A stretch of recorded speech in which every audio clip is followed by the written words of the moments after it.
شوان خۆشەویستەکەم کە جەنابتانن بۆ ئەبێ شوان بن چکە شوان کۆمەڵە تەبعی هەیە، کۆمەڵە سروشتی هەیە عەجیبە. شوان بەیانی کە هەستا لە دوای نوێژی بەیانی پریاسکەیەک ئەپێچێتە پشتێنەکەی، چای تایە، قۆریەکی تایە یاخود کەترێکی تایە، پاچەی نانی ڕەقی تایە، ئەگەر دوو تەماتەی تیا بەیان تیانە بێ ئەکەوێتە ڕێ و ئەکەوێتە ئەو دەشتە. ئەم شوانە هەر لە ئاوایی دەرەچێ دوورە بینێ، سیرەکە بزانێ کوێش سەوزایی باشی لێیە، کوێ ئاو ئاوەدانی لێیە مەڕەکانێ با بۆ ئەوێ، واتە شوان دوورە بینێ. تۆش کارمەندیە بێت دوور ببینیت، تەنها ئەمڕۆ لەبەر چاو نەبێ، زۆر دوور سیرکەیت. شوان مەڕەکانی ئەبا بۆ شوێنێکی پاراو، تۆشە بێت جوانترین و باشترین شوێن بێ بۆ کەسانی کە میوانتن و ئیساکەنە تۆ خزمەتیانەکەی. شوان هەموو ترسێک لە مەڕەکان و لە بەرخەکان و لە مێگەلەکەی دوورە خاتەوە.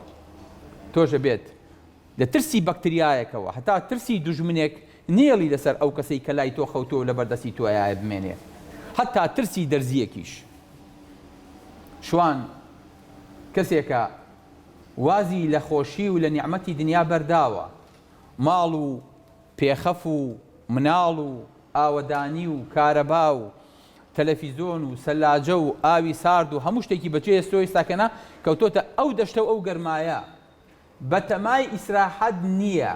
ئەگەر کەسی لەگەڵانە بێ بەتەما نییە نیوەڕوانی سەرخەوێ بشکێنێ. تۆش شوانیت، نەی بۆ ئێرە بڵێ وەڵا ئیسراحەتەکەم و وەڵا سمارت کارەباکەی مستەمیڕە و خۆشە و کافتریاکەی بەتامە و کۆمەڵی خەڵکی لێیە بۆ خۆمان لەوێ ئەبین و ئینتەرنێتەکەی فریە و وایفایەکەم لایە و پازوەردم لایە و بۆ خۆم لەوێ ئەبم و ئیسراحەتەکەم. ئێرە شوێنی ئیسراحەت نییە.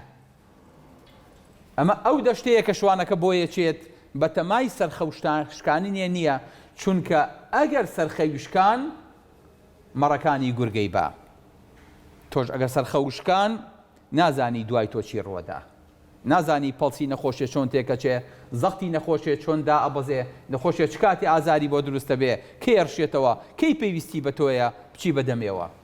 لەبەرەوە شوێنی ئیسراحەت نییە. ها ئەبێ وەکو شوان بیرکەیتەوە، وەڵایی ئەوە خەفەر بووم شەو نەخەوتم. یعنی چی خەفەری؟ ئەی چۆن ئەخەوی کە خەفەریت؟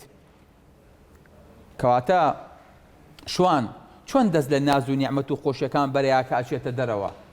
تۆش بێ بە تەمای ئەمە بیت، وەڵا هیلاک بووی، مەی چی تۆ بۆ هیلاکی هاتووی باوکی من، تۆ بۆ خزمەت هاتووی.